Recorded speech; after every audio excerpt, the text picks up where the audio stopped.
and I would support it. But I've just found the presentations that they've given, the printed presentations were really kind of elementary. They just weren't what I expected. And there's been a couple other issues that I've seen, and I've heard complaints from other people, and it's again, if it's something we need to help collect, get by, I would support it, but I'd like to look at least at other options after this.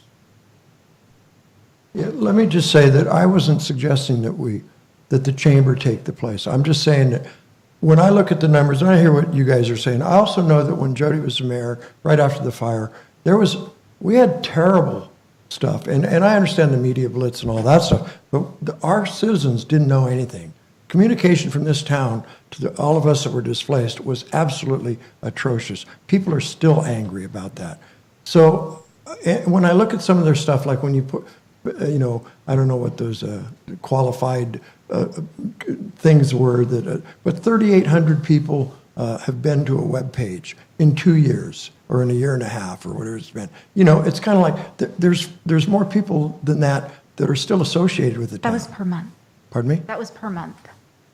But yes. But the whole total number, that's what I mean. It's just like the messaging, the reports. I know people don't even look at them because when we talked about this, the data doesn't change. So, and I'm not trying to dog those people. I understand that they did a yeoman's job at a time, but that time has passed. And so going forward, and what troubled me about this was that this council, or not this council, but the council in August approved a contract that there was no money for, and it wasn't part of the budget. So here we are in February saying, oh, gee, we've got a contract with a subcontractor that's good for another 11 months, 12, 13 months, and so we need to throw $50,000 at it,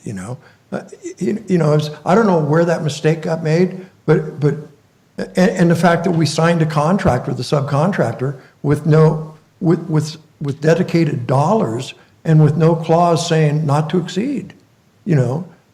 So going forward, whether this, obviously this is going to pass tonight, but going forward, those are things that I hate to see for the public's behalf. I hate to see the council of the town of Paradise make these kinds of mistakes or let these mistakes happen. I don't know who made it, but it's just to approve money for something that's already been decided, that the money wasn't there when you made the decision.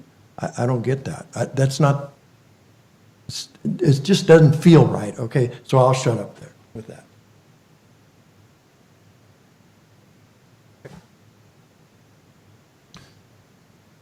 Just, we'll go back to the budget. Just to reiterate that, communication stuff, we all know that. Okay, and so there needs to be a little bit of an understanding when it comes to communication that you're not going to always do your best, or you're not going to always do what to get to everybody, but you're always going to try your best. And I think Blue Flamingo augments our great communicator here to be able to give her the resources to get there, right? And we're going to be in a different place. Right now, we're still in the process where we have trees coming down, we have people upset. We have temporary issues that are very serious. Those should be taken care of, hopefully by that year. We can then revitalize ourselves. We'll be promoting such great projects moving forward, and we can kind of look at it. So I think that is the proper way to move about, and I appreciate the support. And let me just add that, I agree with Steve and Colette, and I've told her this. I totally support our staff in that. I understand that. And I appreciate the council's indulgence for letting me speak about my feeling about this kind of a thing. I just hope we don't have these kinds of things happen going forward. So. Yep. Okay, so back to the town manager budget, $44,000 for investment services. That's for the meter contract. $4,800 for the HDL sales tax monitoring, which you guys also approved, I believe, in August. By the way, they're doing a great job. They're having quarterly meetings with them. The information coming out of there is spectacular. That's where I got the information on the food trucks. Another thing on that too is that they are updating us on the lawsuits out there. There's a Wayfair lawsuit that the state of California sued Wayfair, the internet provider, or the, and it kind of changed the whole landscape of sales tax. Now, Amazon and all these web providers have to pay state sales tax. That goes into the county pool, and then that county pool is distributed out based on our total sales tax for the whole county. So that's kind of a crummy situation because we would have been up higher pre-fire, but it's still something, right? But the 5%, the half cent, Half cent comes Comes to us, directly, yeah. yeah. So they're monitoring the half cent on the Measure C, and we're getting reports back. All of the items that you expect to be getting in that Measure C, we're actually getting it. yeah. It's really good. And then $1,000 from office furniture. No, no, no, that's out. You have to take a tour of my No, office. we and then needed to pay the public relations. Take a people. tour of my office. Okay, central services. So this is kind of those, a lot of it's IT provided, kind of those central services that kind of touch every department. 45,000 for the council chamber, audio, video upgrades. You guys are seeing that. And then 25,000 for a glass conference room and upgrades, which I did take a few people on the tour of it that had never seen it. So it is a glass conference room in the CDE building area over there, and just, which I think, Jody, you brought up, could be an area where if you guys have meetings that you guys need to like meet with somebody, it's actually available. So just let us know. From the finance accrual payout for the administrative services director, this is actually for the payout of previous administrative services director. So they're not the one that was here recently, but the one that was here previously. There's accruals that are built up. Person was here for a long period of time. That's a pretty good sized Is that payout. Gina? Is that for Yes. Gina? Police admin and operations, 17,198. 5,700 for LiDAR, the system training, which individuals are out there already making that work. 1,600 drug testing kits. If you've seen our press releases, taking drugs off the street, so we need more of that. 870 for batons, 870 for additional police patrol equipment, 160 for safety vests. Fire suppression, this is where we get good, right? Under the new allocation of benefits under the CAL FIRE contract, we're estimating a savings of $750,000 this year on this CAL FIRE contract. That contract actually expires this year, the last year of the contract. So we're actually working to get negotiations started to look at a new contract. And then they're looking for about $5,700 of computer equipment over at fires. Planning adjustments, so plexiglass barriers for the CDD, and those are actually already installed there for COVID safety measure. Engineering, 5,100 for town HVAC, 5,000 for ATP grant application support. That was already budgeted. It was 19. It was a little bit more. It was 24,000. So that's just kind of making up that difference. And then 3,000 for inspector tablets and monitors. So total adjustments, actually general fund adjustments, we actually have a negative. We actually are receiving funds back in based on this of 135,000. Measure C, we already talked about that, 300,000. So actually net fund adjustment, 163,000 because Measure C is actually included in the non-general fund. Fund 230, which is the building and wastewater. 135,000 for the co-director. That also includes some for the senior code enforcement officer. What's his total, what is the salary for that position? Annual? The director Don't salary. guess. I don't know. I will not tell. Yes. Get back I will to get us. back Well, I to mean, you. that's 135,000 for 5 months. That includes benefits and all that, plus an additional individual. So I'd have to get those Okay. numbers for Just you. curious. 30,000 for building plan checkers and inspectors. These are for retired annuitants to come in and help. This is actually going to also be funded. A portion of this will be funded through the housing side of the building. They have a grant available to go out and to. It has to be spent by May, and what they're going to do is send these individuals out to look at these yellow tagged homes that were tagged after the fire that needed upgrades or had damage, but they were inhabitable, but they needed to do the work, to go out and actually re-inspect them. So that's going to be for that. 105,000 for 3 trucks. One of them will be for the new CDD director. 25,000 for software upgrades, and then 23,100 for brick upgrades, which is going to include a server, moving it up, and then remodeling a room down there. Campfire, $1 million for expense adjustments. Just on this one, most of this is flow through. So 835,000 for the Tetra Tech contract, which was already approved. 76,000 for 2 tree advocates. 56,000, 255 modular office and storage containers. That's actually for the yard. That's an insurance claim on that one. 10,550 for electrical equipment for traffic signals. That's also a insurance reimbursement. The tree advocates, what is $76,000? Is that grant money or what? That's FEMA funds. So FEMA that, funds. Yeah, so that's to administer the tree project, which is a FEMA reimbursable project. Are those town employees or are they contract laborers or what? Do they I go away when believe it's that they're over? contract employees. Yeah, that's through Spherion. Yeah, I think they're contract employees. Okay. Yep. And then 39,000 for public relations and marketing. That's actually a grant that is from Well, give that to Youth Strong. her. Yep, that's for Then she only campfire. needs 20 grand. And then COVID-19 expenses, 57,000 we got from the federal government for COVID expenses. These went into air purifiers, into some of these different things that we had for COVID-related expenses. Again, fully reimbursed through the grant. And then gas tax, That's going to go away.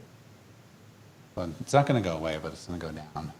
27,819 additional spray materials, and then a residential terrain vehicle to get the spray applications out. So knowing that the weeds and trying to keep up with the weeds will help with that.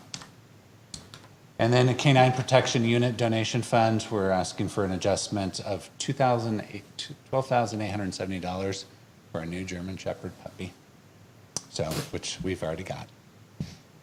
And his name is?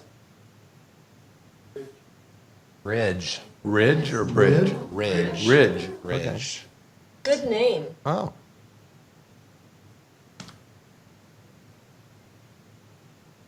So we saved all that money in the Measure C place, right?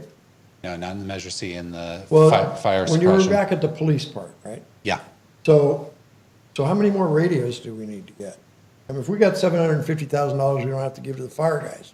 Let's buy some more radios. Okay, so on the radio issue, we're in the process of looking for grant funding. Right. Our idea is to let that run out Right. till the end of the year, and then in next budget cycle, if we need to pull the trigger, that'll be a recommendation to the council to pull the trigger. But that on won't those. be until June, July, right? Correct. So we don't want to leave money on the table. So we have grants kind of in process right now that we want to let those, see if they come to fruition. If they don't, then we're gonna ask for council recommendation to pull the trigger. Okay. Because we just got to get. Also on this recommendation, I would like is to be able to pull the trigger on the 3 vehicles without bringing those back to council. So the 200,000, and then also pulling the trigger on all of the equipment purchases in there, and then the truck. So we can get those started ordered. Just talked to the chief today. The police vehicles are already on back order. They didn't produce enough. So it's going to be a long time, but we Yeah. want to get in the hopper now so that those are That's a starting big to deal move with COVID. A lot of stuff. So just asking for approval of recommended budget adjustments. Oh, and a green light to be able to just spend the money. Money. Any more questions? Any cards? I have no cards. We gotta do this money stuff earlier tonight. I put it at the end because I Where you is guys that? out. Where is it? Okay, I'll move approval. I'll second. Motion by Culleton, seconded by Jones to approve the 2021 major budget report and budget adjustments and approve the recommended personnel changes. Roll call vote, Councilmember Bolin? Aye. Councilmember Culleton? Aye. Vice Mayor Jones? Aye. Councilmember Tryon, Aye. and Mayor Crowder. Aye. Thank you. So, item 7A, no council-initiated item agendas? Yeah, I got it. Is that what we talk, things we want to put on the next thing? It That's says none. 7C. Oh, oops. I'll catch up one day. Where am I at, Steve? Okay. 7B, council reports on committee representation. Start with I attended the, let me see my notes.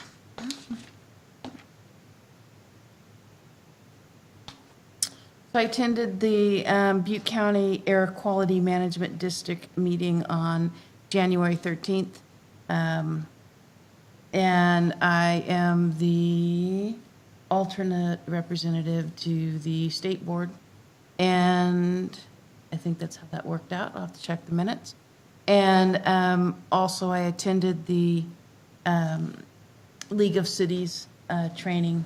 It was a 4-day training on Zoom, 2 days 1 week and 2 days the following. It was actually pretty good.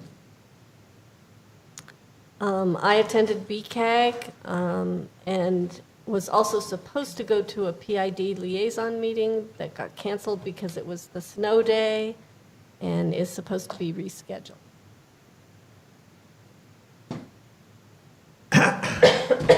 I attended for the first time the Consortium of Care, or something like that.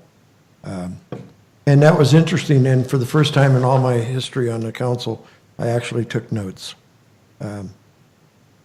So they have a 10-year plan that they put together with some grant money to deal with homelessness and stuff. So it's a regional thing, and there's a ton of money that is given to them from different agencies, governmental agencies, and it's for the region, and this committee controls all that money. And so I had gotten word from a couple of people that there's a movement on to kind of funnel all that money into Chico.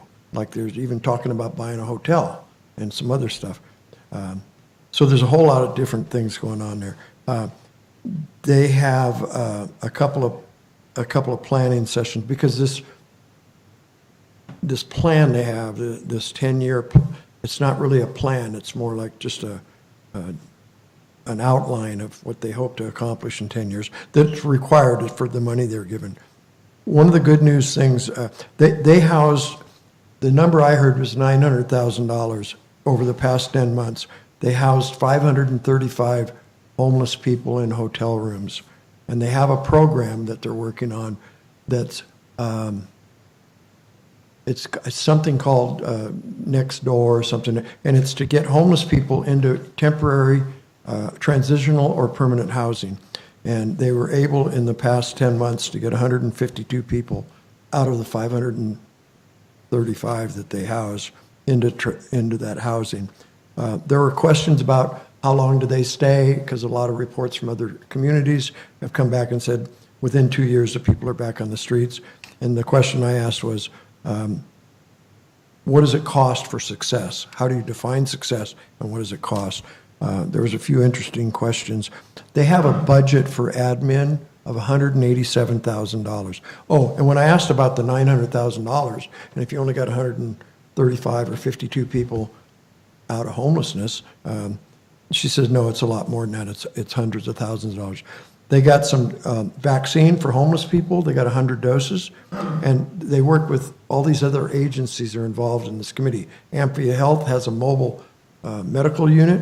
And so they've been to Orville and they've been to, so I asked, what about Concow? What about Magalia? What about other areas of the community? And they don't go there yet. So all this money is kind of being funneled into just one or two areas. And that's one of the concerns a number of people had, as well as what is $186,000 of admin expenses? What's it spent on? You know, what do they do with it? So it's an interesting committee. I'm going to meet with the chair and try to find out some more about it. But I had talked to Kevin beforehand, and I said, what's our homeless number? And we have about 600 people living in tents, trailers, and what have you.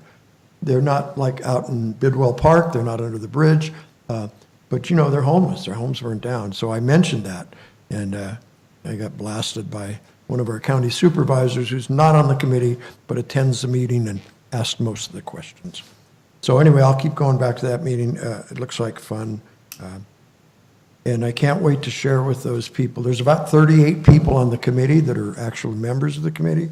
And I look forward to the day I get to share with them my experiences of being homeless and under the influence of drugs, alcohol, and what have you. Just so they know I have some credibility and I have some skin in the game. That's it from me. I'm going to go back to that meeting. LAFCO had that meeting, and Mark did a presentation on the sewer, which was very good, and did an excellent job of getting them up to speed and getting them ready to move forward. That'll be an issue on LAFCO from now on every month. So, and ultimately, they have the final say on the whole thing. I didn't know that, but they say yes or no in the district. So it was anyway. So that, and then just these conference calls with the tree, Ryan Burris, Director Burris, and Cole every Wednesday, and Katie and Kevin, and joyous time to talk. I just got to throw up afterwards. Anyway. Well, I also spent 4 days on Zoom with League of California Cities Conference, and it was rewarding and definitely not the same as being there in person. So, you know, maybe next year. I attended a Zoom meeting, the clerk of the board meeting, which are supposed to be 5 mayors. There were 3 there, so somehow by default I got elected chairperson of that. Good news is our next meeting is February of 2022, and it'll be somebody else then. And I also spent 2 Zoom meetings with Cal OES, and I think I pretty well summed up my feelings tonight, so I don't need to go into that. So that's what I did. So item 7C, future agenda items. I got one. I want to bring back the ordinance that, or the whatever it is we did. I don't remember if it was an ordinance or what. I think it was in April, May, June, somewhere back then, the council, you guys talked about the sale of vacant lots and decided that we weren't going to make the person selling the lot be responsible for the condition lot. It was mostly about weed abatement, and we were just going to put a little piece of paper in the docket. And so I talked to somebody, a local person that has bought 20-some-odd lots, who's a builder and wants to rebuild and stuff. And now neighbors are complaining about the dead trees on the lot. So you guys, when you pass that, you also talk about, see how it works and let's bring it back. You know, we got all these abatement issues we're going to have to deal with. So maybe what we ought to do is, I would like to see us maybe bring that back and talk about how good that paper stuck in that stack of closing documents is working. Because obviously it's not. Because this guy, and I know it's buyer beware, but maybe we need to make that a condition. And apparently there's some new ordinance, or apparently this is going to be dictated or spoken to by some other condition. But I think we ought to be proactive in that. And, you know, we're talking about the problem with these dead trees. So if I want to sell my lot and I got 14 dead trees on it, I got to be responsible for that. I either got, you know, we're not disclosing it, you know. I mean, we're really not. We need to just make people take care of it, you know. I support bringing that back. You know, I think we should look at that. That's it. I don't know of anything else to bring back. I don't want to give anyone more money. Opposed? You got anything to bring up? You woke her up. I was making notes. No, I do not. And Jody? No. Kevin got something to bring back? Well, he's got a town manager. I have an hour-long report that I'm going to give you. Oh, Is that okay? okay, I'm going to go to sleep. Actually, it's really quick. I relieved Susan of her duties, so she's not going to give you a community development report. I just wanted to congratulate Colette again on her award. I think it's very appropriate, and I'm very pro town employees receiving credit on some of these awards because we're doing hero work here, and there's other agencies out there that are getting credit for work because they have the time to put forward these applications. And I'm going to make sure I put the time forward. So I just want to kind of make sure that is, yes, Good thank you, thank you. Good job. Yes. And you made Kevin look good, too. No, that's not true. And obviously, most of my work is pretty much encompassed in today's agenda. And so if there's any questions for me, I can answer them at this point in time. If not, we can adjourn and get into closed session. Any questions? Oh, I'm good. Okay, so we'll adjourn our regular meeting at 10:39 and go into closed session. Have you turned it Anybody? on?